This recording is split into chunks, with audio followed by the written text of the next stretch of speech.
the station covering all of the DMV. This is DC News Now. Tonight on DC News Now at 10, new details emerging about a deadly drive in DC. A man accused of driving away from Secret Service and hitting two women near the White House, killing one of them. New developments just ahead. Also, protests and recall efforts. People in Prince William County are fired up over data centers developing tonight.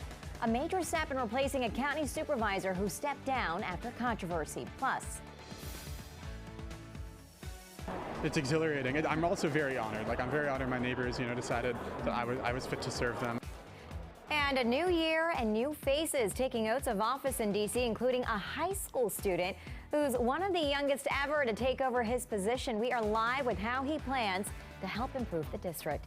Good evening, and thank you so much for joining us for DC News Now at 10 on DCW 50. I'm Tasmin Mahfouz. My co-anchor Chris Flanagan has a night off, and our top story tonight is your forecast. Our chief meteorologist, Janessa Webb, is tracking the showers and spring-like temperatures. Hey, Janessa. Hi, Tasmin. Yeah, we're watching a storm system out towards the deep south. Right now, we have tornado watches in place for about 5 states from Oklahoma down to Mississippi. And with that tornado outbreak, there's that severe weather we are watching. It's going to make its way up towards the district. It's actually going to have a hard time staying organized, dealing with the Appalachians and the Shenandoah Valley really going to be crumbling apart. And so it's just light showers that we're tracking for your Tuesday. Right now, the increasing clouds. You've been enjoying a good amount of sunshine. That's a no-go for your Tuesday with mostly cloudy conditions. And you can see the clouds, they're already starting to thicken up at this point. Folks, it's 10 o'clock. It's 54 degrees for the suburbs of DC and some surrounding counties even warmer. And so you have a southerly flow pumping in that warmer air, and that's not going to be changing too much. Overnight lows tonight, though, you can see they're hovering upper 30s, lower 40s for most locations, so a very comfortable evening. Now, throughout the overnight, our temps going to continue to bump back and forth, upper 40s to lower 50s, still waking up to some very mild air in place tomorrow morning. As I said, these showers are on the light side, and we're actually going to see a little glimpse of some sunshine tomorrow morning. The problem is Wednesday as it becomes more widespread. We'll look at that forecast coming up. And the new year means new leadership in D.C. Today, dozens of people took the oath of office from council members to advisory neighborhood commissioners. That includes one of the youngest people to ever be elected in D.C. Reporter Mariel Carbone covers the district for us. She's live in Northwest tonight, where a high school senior is about to be ready to serve his community. Hey there, Mariel. You got a chance to catch up with the new neighborhood commissioner. He's going to lead at just 18 years old.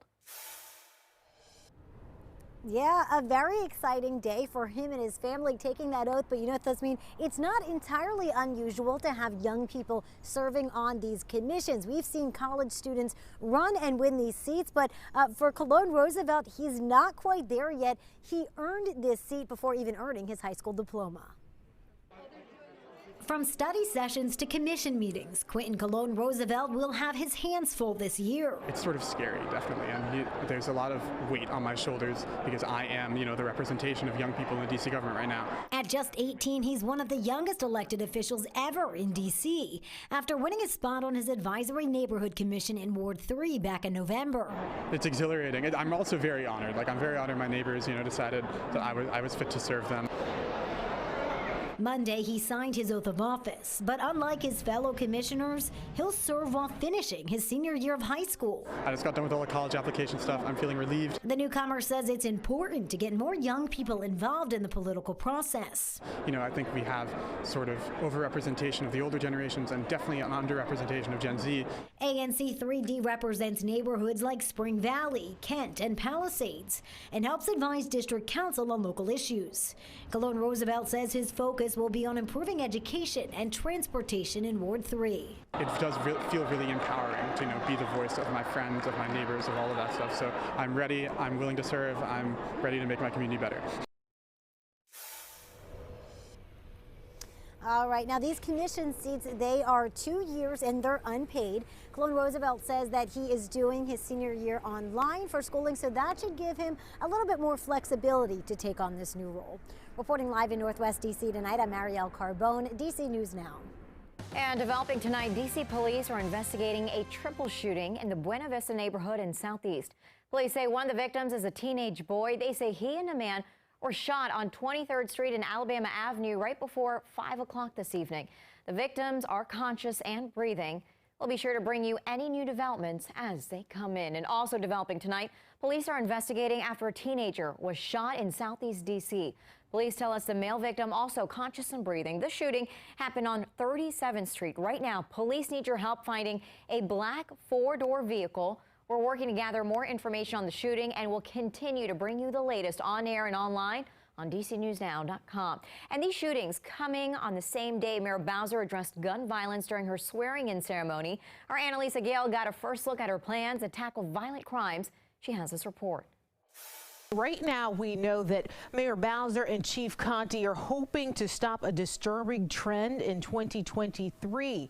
In 2022, MPD confiscated on average of 8 to 9 guns per day. Behind every act of violence in our community and behind all of the data that is tracked feverishly, we know that there are real people. In her first meeting with the community in the new year, Mayor Muriel Bowser addressed the impacts of gun violence. Behind every violent robbery or carjacking, there is a ripple of trauma. Her statement came hours after D.C. Police Chief Robert Contee shared this letter on the latest crime data. In it, he says, quote, last year, 203 people lost their lives to senseless violence in our city. That's 203 too many, adding that it's up to all of us as we start 2023 to do everything in our power to continue the downward trend of violence in the district. Every time a child picks up a gun, a group of friends loses its innocence. While Bowser says some of the city's past efforts are working, we found programs that work, like Pathways, which provides some of our most at-risk men job training, subsidized employment, and long-term support. She admits that more work is needed. If a child, for example, commits a violent offense or uses a gun in our city, too often there is no consequence. We know, especially for our young people, that sometimes accountability is not punishment. It's a lifeline. And while specific solutions for juvenile offenders were not provided, she said, my promise to you is this, to our kids in our community, is that we will use every lifeline to save our children. And we know in one of the most recent homicide arrests for MPD, they arrested an 18-year-old in connection to a deadly shooting in 2021. In that case, a 17-year-old was the victim. In the newsroom, Annalisa Gale, DC News Now. And coming up in our next half hour, we'll have a closer look at what's on the Mayor Bowser agenda as she begins her third term leading the district. Our Katie Ree has that report just ahead. And also tonight, we're learning more about the man accused of driving away from the Secret Service, where he then hit 2 women near the White House Friday evening, killing one of them. Our Cheyenne Corin covers Montgomery County, where this same man was convicted of a previous crime. She has more on these new developments.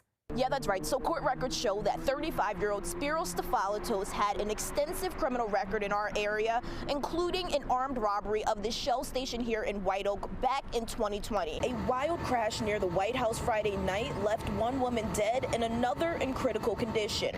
It happened at the intersection of 14th Street and New York Avenue in D.C. Investigators say Spiros Stafalatos was behind the wheel. Metropolitan Police told us Secret Service officers on bikes approached Stafalatos' Buick because of tag issues. They said that when officers approached and asked Stafalatos for his license, he sped off, hit another car, then spun out and hit the 2 women walking. It's alarming, and I'm trying to tell my people you need to get a heads up all the time. Especially, I was really worried about all the pedestrians. According to the affidavit, Stafalatos tested positive for cocaine and marijuana, and officers reported seeing what appeared to be an open bottle of beer. Court documents also reveal that Stafalatos told officers he feared for his life and thought the Secret Service was an armed robber. Officers also said he told them he has a mental disability. It's a very bad situation because people are not really safe. So I was really not happy with that. Stafalatos is now being charged with second-degree murder and aggravated assault for hitting the 2 women Friday. But we're learning this wasn't his first run-in with police. Stafalatos was convicted of a 2020 armed robbery in White Oak, Maryland. Now, this is surveillance video from Montgomery County Police.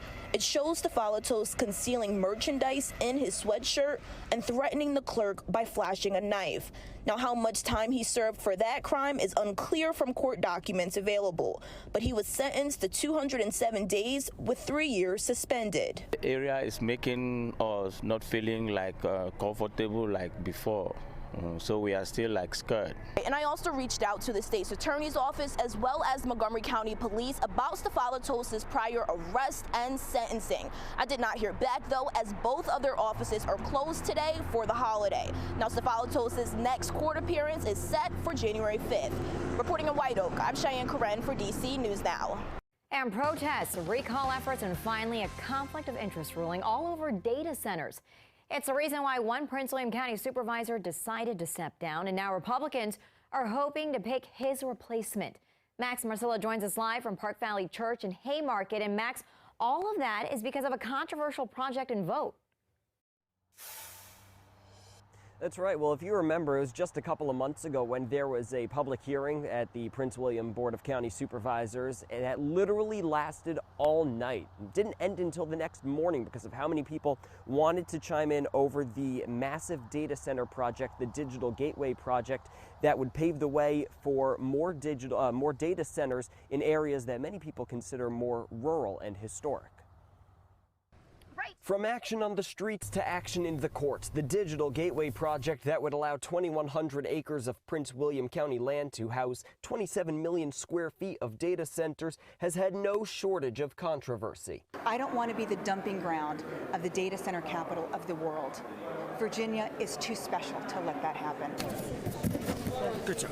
Now it's driving a special election after Gainesville District Superintendent Pete Candland resigned. He was unable to vote on data center proposals due to a conflict of interest. It has been a travesty that you have had 60,000 residents go through the biggest land use threats with no representation. It has been an atrocity. Tonight at Park Valley Church in Haymarket, Republicans picked Bob Weir as their nominee, and they hope their next supervisor. He is not afraid of Ann Wheeler. He is not another politician. That is the last thing that we need. Weir will face Democrat Karenza Summer in a special election next month. The district has stayed Republican for more than 2 decades, and these folks believe a Republican voice needs to be at the forefront of the future land use debates. What do you hope they do in the immediate future of this project? They have to do whatever they can to keep delaying it. But Janine Lawson and Yesley Vega, the lone Republicans on the board, will still be in the minority even if Weir wins in February. Voters, including former Democrats, with a sharp message to the party. I helped all of those Democrats get elected. The Democrats are going to lose in Prince William County, which is a very, very important county. And just a reminder that the race that Weir is now eligible to run in, that special election coming up next month in February, and whoever wins that will have to run again in November for a permanent spot on the board. Reporting live in Haymarket, Max Marcilla, DC News Now. Max, thank you. And the way law enforcement handles certain serious situations could be changing in Frederick County, Maryland. Coming up, we'll show you how officers are working on new ways to de-escalate those situations while keeping mental health in mind. Full story just ahead. Plus, the minimum wage workers across the DMV are getting a pay bump to start off the new year. Coming up, we'll show you which workers are getting the biggest raise. And temperatures continue to soar. We're nearly 30 to 35 degrees above average across the district. How long will that last? We'll get the forecast coming up.